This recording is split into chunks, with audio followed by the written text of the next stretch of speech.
ఓం నమ శివాయ. శ్రీశైల బ్రహ్మ మల్లికార్జున స్వామి ఏ నమః.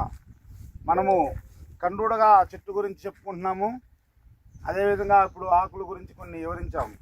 అయితే ఈ కండుడగా చెట్టు చాలా చాలా పెద్దది. చాలా పెద్దది అంటే అట్లా పెద్దది కాదు సుమారుగా ఒక 10 మంది పట్టుకొని ఇలా పిడిగా పెడితే అంత లా ఉంటుందన్నమాట ఈ చెట్టు. దీని వయసు సుమారుగా కొన్ని వందల సంవత్సరాలు ఉంటుంది ఈ యొక్క చెట్టు. ఇది భద్రాచలంలో నల్లమల్ల అడవుల్లో ఉన్న చెట్టు ఇది. దీన్ని సేకరించడానికి చాలా కష్టపడ్డాము.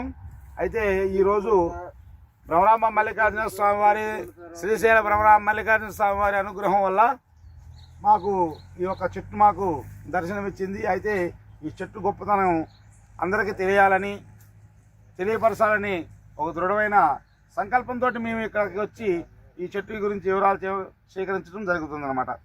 ఇప్పుడు ఈ యొక్క చెట్టు బెరడు, ఈ చెట్టు ఒక బెరడుని మనము ఒక 10 మార్లు తీసుకోవాలనుకోండి. ఎలా తీసుకోవాలంటే 5 రోజులకు ఒకసారి బాగా ఈ చెక్క అయితే ఏదైనా తీసుకొని బాగా మెత్తగా చూర్ణం చేసుకొని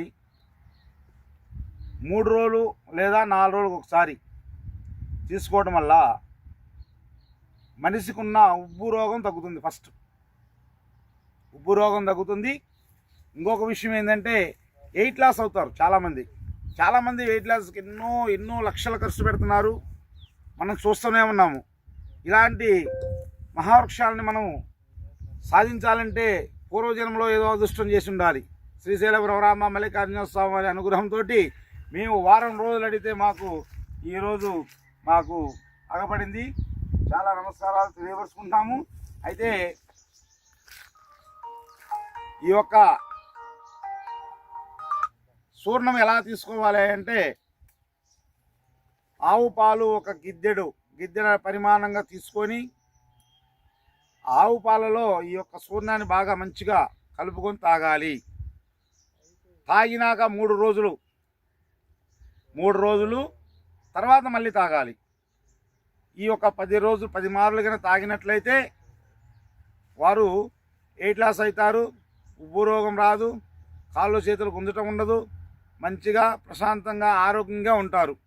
ప్రధానంగా ఏంటంటే ఈ యొక్క వృక్షం యొక్క ఈ తాట యొక్క చూర్ణం తీసుకునేటప్పుడు ఉల్లిగడ్డ కానీ, కోడి మాంసం కానీ, చింతపండు కానీ, చింతపులుసు కానీ, చింతపండు పులిహార కానీ ఇలాంటివి సేకరించరాదు. 1 నెలే కదా, 2 నెలలే కదా తర్వాత తినొచ్చు అనుకుంటే కుదరదు. 6 నెలల వరకు తినకూడదు. ఆ విధంగా అయితే ఈ యొక్క బెరడును తీసుకొచ్చుకొని మీరు వాడుకొని మీరు ఆరోగ్యవంతులు అవ్వచ్చు. ఓం నమ శివాయ. శ్రీశైల బ్రహ్మరాంబ మల్లికార్జున స్వామి నమః.